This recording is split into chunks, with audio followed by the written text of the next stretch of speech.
Pukul 05,3 pagi. Rumah sakit Medika Sentosa masih sepi. Hanya terdengar derap langkahku yang pelan menyapu lantai lorong utama. Seperti biasa, aku datang lebih awal. Seragam abu-abu kusamku sudah melekat sejak subuh. Dan sapu lidi setia jati teman. Namaku Rina.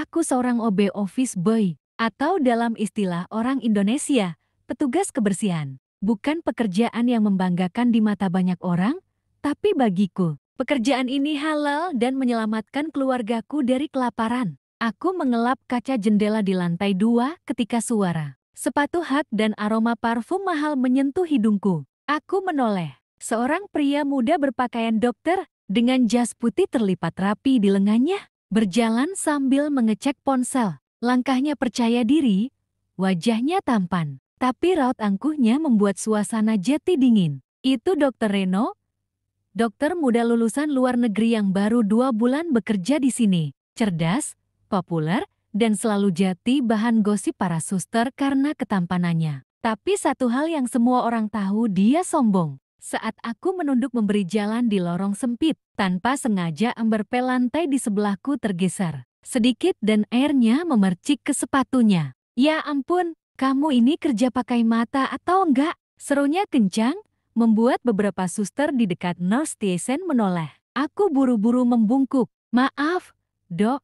Saya nggak sengaja. Makanya kalau cuma OB, kerja yang benar. Jangan sok sibuk kayak orang penting. Suara dinginnya menamparku lebih keras dari apapun. Aku menggigit bibir. Rasanya mataku panas, tapi aku tahan. Menangis hanya akan membuat mereka tertawa. Lagi pula, aku sudah terbiasa dianggap tak berarti. Namun, di dalam hatiku, aku berbisik. Suatu hari, kamu akan tahu siapa aku sebenarnya, Dokter Reno. Hari-hari setelah insiden itu berjalan seperti biasa. Aku tetap menyapu, mengepel, dan membersihkan ruangan demi ruangan. Tapi sejak kejadian air pel tumpah di sepatu Dokter Reno, aku merasa dia selalu memperhatikanku bukan dengan rasa ingin tahu, tapi dengan pandangan penuh penghakiman. Setiap kali kami berpapasan di lorong atau ruang istirahat staf, dia selalu menyipitkan mata. Seolah-olah aku adalah kotoran yang tak sengaja menempel di lantainya yang bersih. Dan hari itu, segalanya memuncak. Aku tengah membereskan tumpukan gelas dan cangkir kopi bekas rapat di ruang pertemuan. Dokter, ketika pintu terbuka, Reno masuk dengan kertas hasil lab di tangannya. Dia berhenti sejenak melihatku. Apa kamu nggak tahu ruangan ini untuk dokter? OB nggak usah ikut campur urusan yang bukan bidangnya. Aku tersentak, menunduk sambil menggenggam nampan. Saya cuma bersih-bersih, dok. Dia tertawa sinis. Ya, itu memang kerjaan kamu. Jadi jangan sok akrab atau merasa penting. Di sini, kamu cuma OB, titik. Beberapa dokter muda lain yang duduk di dalam ruangan hanya diam. Ada yang menunduk pura-pura tak mendengar. Ada yang tersenyum canggung, tak satu pun membelaku. Aku tersenyum tipis, sakit, tapi aku menahannya. Baik, dok, saya pamit keluar. Aku melangkah pergi, masih membawa nampan, menahan air mata yang ingin jatuh. Di lorong sepi itu, aku duduk sebentar di bangku dekat tangga darurat. Menghela nafas panjang, lalu menatap langit-langit rumah sakit yang sudah lama kusapu setiap hari. Di balik hinaan itu, hatiku justru semakin kuat. Bukan untuk membalas tapi untuk membuktikan. Suatu hari nanti, entah bagaimana caranya, Reno akan melihatku bukan sebagai cuma OB, tapi sebagai seseorang yang layak dihargai. Malam itu, rumah sakit mulai sepi. Pasien-pasien tertidur, para suster bergantian berjaga. Dan aku seperti biasa masih menyapu lantai lorong. IGD.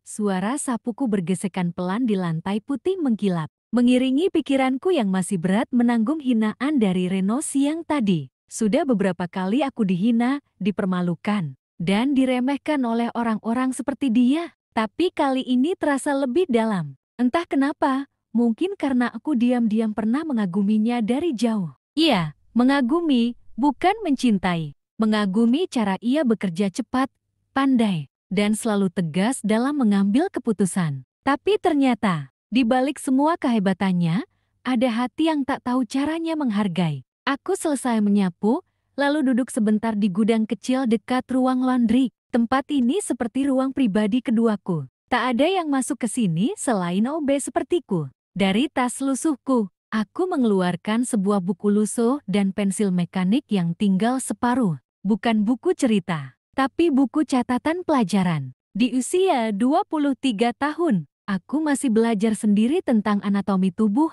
dasar-dasar medis, dan istilah-istilah medis yang biasa digunakan para dokter. Kadang mencuri dengar, kadang membaca sisa kertas atau brosur yang mereka buang. Ya, aku belajar diam-diam. Aku tahu aku cuma OB. Tapi aku juga tahu bahwa takdir Tuhan bisa berubah kapan saja. Asal aku mau berusaha. Aku menatap halaman buku yang terbuka. Sirkulasi darah dalam tubuh. Aku menggarisbawahi kata-kata yang tak ku mengerti. Lalu menuliskannya kembali di halaman belakang untuk kucari artinya nanti. Di sela kesunyian, aku berdoa. Pelan, tapi sungguh-sungguh. Ya Allah, aku tahu aku bukan siapa-siapa sekarang. Tapi berikan aku kekuatan. Aku nggak ingin dihormati karena jabatan. Aku cuma ingin bisa berdiri dengan kepala tegak dan membuat orang-orang berhenti menginjak harga diriku. Aku menutup bukuku, menatap keluar jendela kecil di pojok gudang. Bintang-bintang bertaburan di langit gelap, seolah memberi harapan. Dan malam itu, tanpa aku sadari, takdir sudah mulai berputar pelan-pelan. Hari itu dimulai seperti biasa. Aku datang pagi-pagi, membersihkan lantai lorong ICU, dan mengecek gudang kebersihan. Namun suasananya terasa lebih tegang dari biasanya. Suster-suster terlihat tergesa. Beberapa dokter berlarian ke ruang UGD, dan radio rumah sakit terus memanggil nama yang sama berulang kali. Dokter Reno diminta segera ke ruang UGD. Aku yang sedang mengepel di dekat sana, refleks menoleh. Tak biasanya semua orang terlihat segugup itu saat memanggil seorang dokter. Tak lama, aku mendengar suara gaduh dari ruang kecil di belakang UGD. Penasaran, aku berjalan pelan, mendekati ruang tersebut, dan di sanalah aku melihatnya. Dokter Reno terduduk di lantai, memegangi bahu kirinya yang berdarah cukup banyak. Wajahnya pucat, keringat dingin membasahi dahinya. Seorang pasien psikiatri yang baru masuk mengamuk dan menyerangnya dengan alat tajam. Saat ia mencoba memeriksa luka, tak ada staf medis lain di sana saat itu. Semuanya sibuk menangani pasien lain, dan keadaan sedang genting. Aku ragu, haruskah aku mendekat? Reno menatapku sebentar, pandangannya masih angkuh, tapi penuh rasa sakit. Ambil perban, katanya lirih. Aku tidak menunggu. Aku segera membuka laci di ruangan darurat kecil itu, mengambil perban, kapas steril, dan cairan antiseptik. Tangan ini memang biasa mengepel, tapi malam-malam belajarku diam-diam kini menjadi penyelamat. Maaf, dok. Saya harus sobek sedikit bagian jasnya, ucapku pelan. Dia tak menjawab, mungkin terlalu lemas. Dengan cekatan, aku membersihkan lukanya, menghentikan perdarahan sementara, lalu membungkus luka itu dengan balutan darurat yang rapi hasil. Dari seringnya aku mengamati suster merawat pasien. Beberapa menit kemudian, dua suster datang membawa tandu. Ya Tuhan, dok, kamu kenapa? Pasien baru tadi menyerang? Jawab Reno lemah, masih duduk. Matanya melirik ke arahku. Kali ini bukan sinis, tapi bingung, bahkan sedikit kagum. Aku yang balut lukanya. Kak, kataku pelan ke suster. Tadi nggak ada siapa-siapa di ruangan ini. Suster itu menatapku, terkejut. Kamu bisa? Aku hanya tersenyum kecil. Sedikit-sedikit belajar. Reno menatapku sekali lagi sebelum dibawa pergi dengan tandu. Tak ada cemoohan. Tak ada kata kasar, hanya diam. Dan untuk pertama kalinya sejak aku mengenalnya, diamnya terasa menghargai. Beberapa hari setelah insiden itu, suasana rumah sakit terasa berbeda bagiku. Bukan karena pekerjaanku berubah, aku masih menyapu lantai, membersihkan toilet, dan mengangkat sampah setiap pagi. Tapi karena satu hal yang tidak pernah kuduga, Dokter Reno mulai memperhatikanku, bukan dengan hinaan. Bukan dengan tatapan sinis seperti biasanya, tapi dengan keheranan yang pelan-pelan berubah menjadi rasa penasaran. Awalnya, aku kira hanya kebetulan, tapi setiap kali kami berpapasan,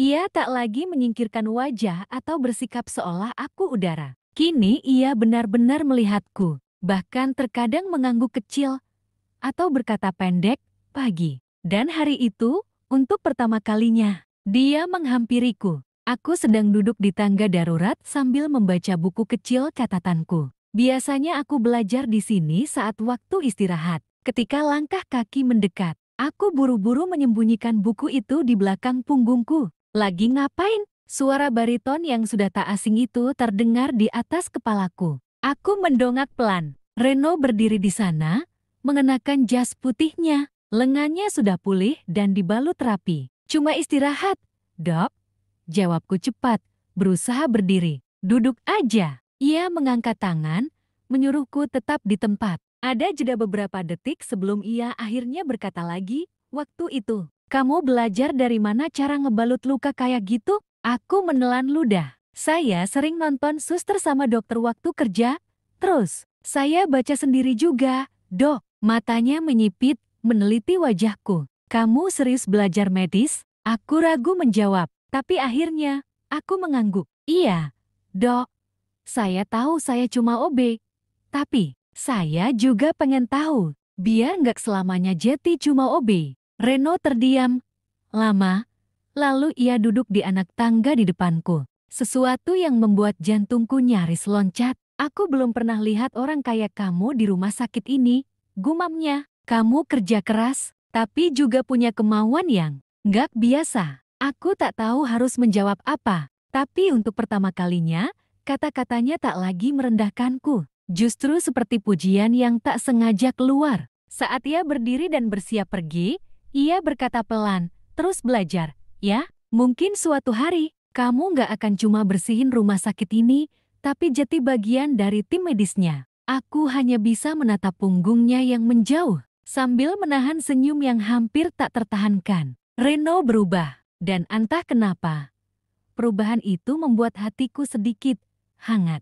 Sejak kejadian di tangga darurat itu, segalanya perlahan berubah. Dokter Reno tak lagi bersikap dingin. Ia mulai menyapaku setiap pagi, bahkan terkadang bertanya, "Udah makan belum? Atau kamu masih belajar medis?" Awalnya aku mengira itu hanya basa-basi, tapi semakin hari, ucapannya makin tulus dan sorot matanya tak lagi sekadar menatapku sebagai OB. Suatu siang, aku sedang membersihkan ruang rapat yang baru selesai digunakan. Di sana, Reno duduk sendirian, membuka laptop dan mencoret-coret berkas pasien. Ketika aku hendak keluar diam-diam, suaranya menahanku. "Rina, tunggu." Aku berhenti, menoleh pelan. Dia menatapku. "Kamu punya waktu 5 menit?" Aku mengangguk, gugup. Ia mengisyaratkan agar aku duduk di seberangnya. Aku lagi nyusun laporan kasus pasien. Tapi ada istilah yang agak rumit. "Mau bantu?" katanya sambil menunjuk salah satu catatan medis. Aku membulatkan mata. Tapi saya belum tentu paham semua istilahnya. "Kamu tahu lebih dari yang kamu kira. Waktu itu kamu balut luka seperti profesional. Jadi aku percaya kamu bisa bantu." Hatiku berdebar keras, bukan karena aku akan membantu dokter tampan dan pintar, tapi karena untuk pertama kalinya dalam hidupku, seseorang mempercayai kemampuanku, bukan statusku. Kami duduk bersama hampir setengah jam, berdiskusi kecil. Aku membantu sebisa mungkin, dan dia benar-benar mendengarkan. Tak ada suara merendahkan. Tak ada tawa mengejek, hanya dua orang yang sedang belajar memahami satu sama lain. Saat aku bersiap pergi, Reno berkata pelan, "Kamu tahu, waktu pertama kali lihat kamu, aku mikir kamu nggak lebih dari bayangan di lorong rumah sakit." Aku diam, jantungku mencelos, tapi ternyata kamu justru cahaya kecil yang nggak pernah aku sadari. Kamu kuat, Rina, kuat dan tulus. Aku menunduk, tak bisa menyembunyikan rona di pipiku. Luka-luka hati yang dulu ia toreh perlahan terasa sembuh oleh kata-katanya sendiri. Luka yang dulu membuatku lemah, sekarang justru jadi jembatan menuju rasa yang hangat. Mungkin, tanpa luka itu, tak akan ada perhatian ini. Dan tanpa sakit kemarin, aku tak akan pernah tahu bagaimana cinta bisa tumbuh di tempat paling tak terduga. Musim hujan mulai datang. Langit rumah sakit Medika Sentosa mendung sepanjang hari. Tapi hatiku justru terasa terang. Sudah hampir 2 bulan sejak hubungan kami berubah. Reno bukan lagi pria yang hanya kulihat dari kejauhan. Bukan pula dokter sombong yang dulu menghina keberadaanku. Ia kini menjadi sosok yang hangat dan jujur. Terlalu sering muncul dalam pikiranku. Kami mulai sering berbicara. Kadang ia memanggilku untuk diskusi kecil soal kasus pasien. Kadang hanya sekadar bertanya apakah aku masih belajar seperti dulu. Tapi hari ini, semuanya terasa berbeda. Sore itu hujan deras. Aku sedang menyapu lorong lantai 3, sendirian. Langkah kaki Reno terdengar pelan mendekat. Ia membawa 2 gelas kopi hangat. Yang satu buat kamu, katanya sambil menyodorkannya. Aku menatapnya heran. Dokter nggak salah kasih. Ia tersenyum tipis.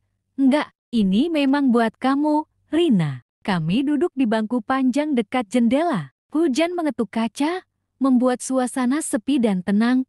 Lalu, Reno menarik napas panjang. Aku minta maaf, Rin. Aku terdiam. Dulu aku jahat banget. Angkuh, aku pikir gelar dan status cukup untuk bikin aku merasa lebih hebat dari orang lain. Ia menunduk. Tapi kamu bikin aku sadar kalau ketulusan dan tekad jauh lebih besar dari sekadar gelar. Aku hanya tersenyum kecil, menatap hujan di luar. Saya nggak pernah minta dihargai, Dok. Saya cuma pengen bisa berdiri di tempat yang sama tanpa harus merasa rendah. Reno menoleh padaku, matanya jernih dan tulus. Dan kamu sudah lebih dari cukup. Sekarang, bukan aku yang melihat kamu dari atas. Aku justru belajar banyak dari kamu. Rina, aku. Ia terdiam sejenak. Lalu dengan suara pelan tapi pasti, ia berkata, aku suka kamu. Hujan tak lagi terdengar. Waktu seolah berhenti. Aku menatapnya, tak percaya. Dulu, aku hanyalah bayangan baginya. Tapi kini, aku adalah seseorang yang membuat hatinya bergetar. Serius, Dok? Tanyaku, setengah berbisik. Serius?